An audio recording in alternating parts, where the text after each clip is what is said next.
কুতনি মানে ছোট নুন। ছোট নুন বড় নুন। বড় নুন বলতে বোঝায় যেটা স্বাভাবিক অক্ষরের যে সাইজ বা স্বাভাবিক অক্ষরের যে লাইনে যে নুনটা হয় সেটা সাধারণ নুন আর কি। বড় নুন বলে কথা নেই কোনো কিছু। আর ছোট নুন হচ্ছে যেটা শব্দের মাঝে, শব্দের শেষে, যেটা উপরে বা নিচের দিকে থাকে, উপরের দিকে থাকে, নিচের দিকেই থাকে, এটা উপরে থাকে না। এটা হলো ছোট নুন, যেটা একটা অক্ষরের নিচে থাকে বা দুই অক্ষরের মাঝখানে থাকে এরকম। আমরা এই নুনে কুতনি পড়ার আগে আমাদেরকে জানতে হবে সংযুক্ত হামজা কাকে বলে, যেটাকে আমরা বলি হামজাতুল ওয়াসল।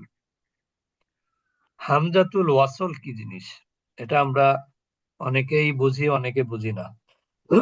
হামজাতুল ওয়াসল হলো যে হামজাটা মিলিয়ে পড়ার সময় পড়া হয় না, কিন্তু ইন্ডিভিজুয়ালি পড়তে হয়। যেমন এখানে উদাহরণ দিলে আপনারা বুঝতে পারবেন। দেখেন আল্লাহু, এখানে আল্লাহুর হামজাটা হামজাতুল ওয়াসল। তার কারণ আপনি যখন আল্লাহ শব্দটাকে আলাদা করে পড়বেন তখন আল্লাহুই পড়বেন, কিন্তু এর আগে যদি অন্য কোনো শব্দ বা অক্ষর আসে তখন কিন্তু হামজাটা পড়া হবে না। যেমন এখানে আপনি কি পড়বেন এখন? ওয়াল্লাহি, এখানে পড়বেন ওয়াল্লাহি, তার মানে কি হামজাটা পড়া হচ্ছে না। তারপরে দেখেন আল্লাহু, কিন্তু এর পূর্বে যদি আব্দু শব্দ যুক্ত হয় তাহলে আমরা কিভাবে বলি? আব্দুল্লাহ। আশ-শামসু, এর পূর্বে যদি ফা যুক্ত হয় তাহলে আমরা কি বলি? ফাশ-শামসু। এরপরে আল কমারু, এখানে হামজাটা হামজাতুল ওয়াসল, কারণ এর পূর্বে যদি ওয়াও আসে তখন আমরা কি বলি? ওয়াল কমারু, তার মানে কি হামজাটা আমরা উচ্চারণ করি না। এটা হচ্ছে হামজাতুল ওয়াসল। তানবিন যুক্ত অক্ষর প্লাস সংযুক্ত হামজা, অর্থাৎ যেটাকে আমরা বলি হামজাতুল ওয়াসল। একটা শব্দের শেষে অক্ষরে তানবিন থাকবে। তানবিন কিন্তু দুই জবর, দুই জের, দুই পেশ। তার পরের অক্ষরে কি থাকবে? হামজাতুল ওয়াসল। তার পরের অক্ষরে থাকবে হামজাতুল ওয়াসল। আবারও বলছি, তানবিন যুক্ত অক্ষরের শেষের পরবর্তী শব্দের শুরুতে যদি কি থাকে? হামজাতুল ওয়াসল থাকে। অর্থাৎ যে হামজাটা ইন্ডিভিজুয়ালি পড়লে হামজার উচ্চারণ হয়, কিন্তু পূর্বের শব্দের সাথে, পূর্বের অক্ষরের সাথে পড়লে যে হামজাটা উচ্চারণ হয় না, এটাকে বলে হামজাতুল ওয়াসল। আর এই তানবিনের পরিবর্তে এরকম কন্ডিশনে ওই যে তানবিন থাকবে, এই তানবিনের পরিবর্তে একটা হরকতকে মাইনাস করতে হবে। তানবিনের মধ্যে দুইটা হরকত থাকে, জবর হলে দুই জবর, জের হলে দুই জের, পেশ হলে দুই পেশ। তাহলে কি করতে হবে? জবরের পরে যদি এরকম হামজাতুল ওয়াসল থাকে তাহলে একটা জবরকে মাইনাস করে একটা জের যুক্ত নুন আনতে হবে। জেরের পরে, দুই জেরের পরে যদি কি হামজাতুল ওয়াসল আসে তাহলে একটা জেরকে মাইনাস করে আরেকটা ওই জেরের পরিবর্তে একটা জের যুক্ত নুন আনতে হবে। দুই পেশের পরিবর্তে যদি হামজাতুল ওয়াসল আসে তাহলে কি করতে হবে? দুই পেশের একটা পেশকে মাইনাস করতে হবে, আর ওই পেশের পরিবর্তে একটা জের যুক্ত নুন আনতে হবে। সবাই বুঝেছেন? এখনো বোঝেননি? আমরা এখন চলে যাব উদাহরণে। উদাহরণে গেলে আরো বুঝতে পারবেন। এখন কুরআনে কিন্তু এই নুনে কুতনি আছে 50 বার, এক দুইবার না। তার মানে এটা আপনাকে মাথায় রাখতে হবে। দেখেন এইখানে, দেখেন একটা জিনিস, এখানে কি আছে? কওমান আছে, ঠিক না? দুই জবর আছে। এখানে কি আছে? দুই জবর আছে না? দেখতে পাচ্ছেন? তার মানে কি? এটা তানবিন। তারপরে কি আছে? আল্লাহু, মূলত এটা আল্লাহু ছিল। এখানে কি ছিল? মূলত আল্লাহু ছিল। আলাদাভাবে পড়লে আল্লাহুই পড়তে হবে। এখন আপনি যদি এখানে থেমে যান, কিভাবে থামবেন? কওমা, তাই থামবেন না? জি কিন্তু এখন আপনি যদি এখানে থেমে যান, আল্লাহ শব্দটা পড়তে চান, তাহলে এখানে কিন্তু আল্লাহু পড়তে হবে। আর আপনি যদি এই দুইটা শব্দকে মিলিয়ে পড়তে চান, এখানে থামবেন না, তাহলে কি পড়বেন? কওমা নিল্লাহু। এই নিল্লাহু কিসের পরিবর্তে হলো? নিটা, এই যে যে তানবিন আছে, এই তানবিনের একটা হরকতকে মাইনাস করার পরিবর্তে এখানে একটা জের যুক্ত নুন আসলো। তবে বুঝেছেন এবার? জি ওস্তাদ। তাহলে এখানে দুই দবরের বা তানবিনের পরে যদি হামজাতুল ওয়াসল আসে, হামজাতুল ওয়াসল কি? হামজাতুল ওয়াসল হচ্ছে যে হামজাটা মিলিয়ে পড়ার সময় পড়া হয় না, কিন্তু ইন্ডিভিজুয়ালি পড়লে পড়তে হয়, সেই হামজাটাকে হামজাতুল ওয়াসল বলে। তাহলে এখানে আমরা কিভাবে পড়বো? যদি একসাথে পড়ি, কওমানিল্লাহু। এই যে দেখেন, এখানে প্রত্যেকটা তানবিনের মধ্যে একটা কি থাকে? নুন সাকিন থাকে না? তানবিন মানেই কি? নুন সাকিন। তা যখনই তানবিন আসলে ছিল, কিন্তু পরবর্তীতে আপনি কি করলেন? তানবিন থেকে একটা হরকত মাইনাস করলেন, তখন এই নুনটা আর সাকিন বিশিষ্ট থাকে না, তখন নুনটা কি হয়ে যায়? জের বিশিষ্ট হয়ে যায়। বুঝেছেন? জি যেমন দেখেন এখানে, এখানে কিন্তু দেখেন তানবিন আছে। এখানে আসলে মূলত এখানে জবর ছিল। কি ছিল? জবর। তাহলে এখানে তানবিনের পরিবর্তে কি পড়বেন? ইয়াউমা ইজি নীল হক।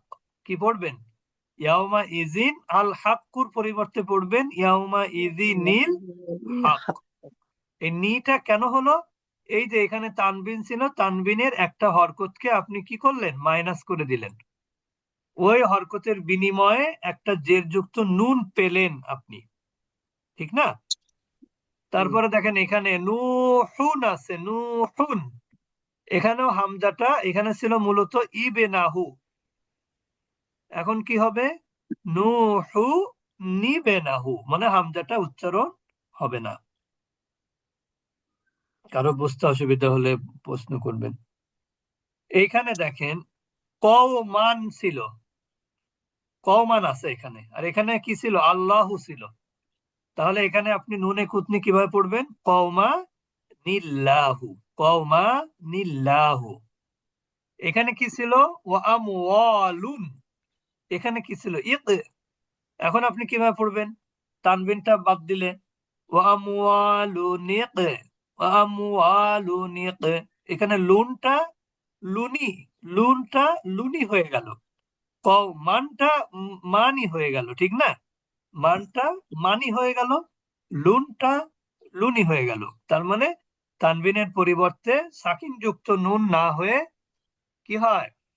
জের যুক্ত নুন হয়ে যায়। তানবিনের পরিবর্তে সাকিন যুক্ত নুনের পরিবর্তে কি হয়? পরিবর্তে জের যুক্ত নুন হয়ে যায়। অর্থাৎ তানবিনটা যখন একটা হরকত মাইনাস করবেন, ওর পরিবর্তে একটা জের যুক্ত নুন আনতে হবে। এটা হলো নুনে কুতনি। যেমন দেখেন এখানেও মুরতাবুন, এখানে আল্লাযিনা হয়। এখন আপনি যদি এর সাথে মিলিয়ে পড়েন, তাহলে কি হবে? মুরতাবু লিল্লাযিনা ইল্লা নুফুরন। মিলিয়ে পড়লে কি হবে? ইল্লা নুফুরানিস্তিক, নুফুরানিস্তিক। এখানেও দুই জবরের পরিবর্তে কি হয়ে গেছে? একটা জের যুক্ত নুন চলে আসছে। এই হলো নুনে কুতনি। এই যে এখানে দেখেন কওমান, কওমান, এখানে মূলত আল্লাহ ছিল, হয়ে গেল কওমা নিল্লাহু। এই হলো নুন। এই যে ওয়ামওয়ালুনিক ছিল কি? ওয়ামওয়ালুন ইকতারাফতুমুহা। কওমানিল্লাহু, কওমানিল্লাহু আসলে ছিল কওমান আল্লাহু ছিল। তাহলে এই হচ্ছে নুনে কুতনি। নুনে কুতনিটা না জানলেও সমস্যা নাই, তার কারণ, তবে জেনে রাখা ভালো। কারণ হলো নুনে কুতনিটা এমনিতে দেয়াই থাকবে, নুনে কুতনিটা এমনিতে দেয়াই থাকবে। সুতরাং এখানে নুনে কুটনিটা না থাকলে আপনি, তবে হ্যাঁ, যদি কোথাও যেমন একটা সূরার মধ্যে দেখেন আছে, সূরা ইখলাসের মধ্যে, সূরা ইখলাস আপনি পড়বেন দেখবেন কুল হুয়াল্লাহু আহাদুন, শেষে কি আছে? আহাদুন আছে কিন্তু, আয়াত শেষ। তারপরে কি আছে? আল্লাহুস সমাদ, আল্লাহুস সমাদ। এখন আপনি এটাকে, যদি আপনার তো নিয়ম কি, সুন্নাত হলো কি আয়াতের শেষে থেমে যাওয়া, কিন্তু আপনি যদি আহাদ এর পরবর্তী আয়াত একসাথে মিলিয়ে পড়েন, তো অনেকে এইভাবে পড়ে কুল হুয়াল্লাহু আহাদুন আল্লাহুস সামাদুন, এইভাবে পড়ে, কিন্তু এটা নিয়ম না। নিয়ম কি, এখানে নুনে কুতনি চলে আসবে যদি আপনি মিলিয়ে পড়েন। তাহলে কিভাবে পড়তে হবে? কুল হুয়াল্লাহু আহাদুনিল্লাহ, আহাদুনিল্লাহ। তার মানে আল্লাহ শব্দের হামজাটা কি? হামজাতুল ওয়াসল। ওয়াসল।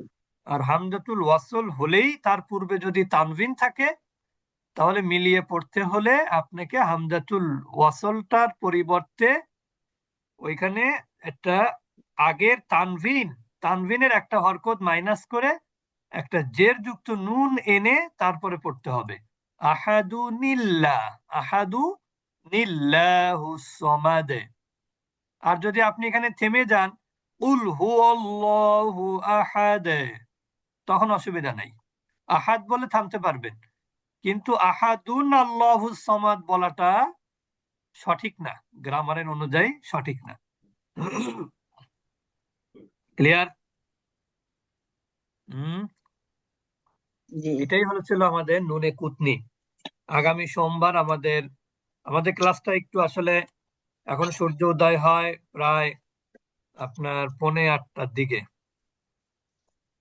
এই জন্য আমাদের ক্লাস, তাসবিদের ক্লাসটা শুরু করব আমরা ইনশাল্লাহ 6:30টায়। মনে থাকবে? তাসবিদের ক্লাস শুরু করব 6:30টায়, 6:30 আজকে একটু 5 মিনিট আগে শুরু করলাম, যেহেতু অনেকে জানতেন না, তারপরে নাজেরা পড়ার লোকও ছিল না। তা আগামী সোমবার যেহেতু আমাদের তাজবিদের ক্লাস আছে আবার, আপনারা তো অবশ্যই এর মধ্যে জেনেছেন যে আমাদের তাজবিদের ক্লাস রাতে একটা শুরু হয়েছে, প্রতি সোমবার আর বুধবার রাত 8:45টায় হয়। এটা মহিলাদের স্পেশাল ক্লাস, এখানে কোনো ভাইদের ক্লাস না। আর ভাইদের একটা ক্লাস আমরা অলরেডি আপনারা দেখতে পেয়েছেন, আগামী মঙ্গলবার 30 তারিখ থেকে শুরু হবে ইনশাআল্লাহ। সবাই দাওয়াত দিবেন ভাইদেরকে, যে যেখানে আছেন ভাইদেরকে একটু দাওয়াত দিবেন ইনশাআল্লাহ। আমরা এখন চলে যাব নাজেরা ক্লাসে।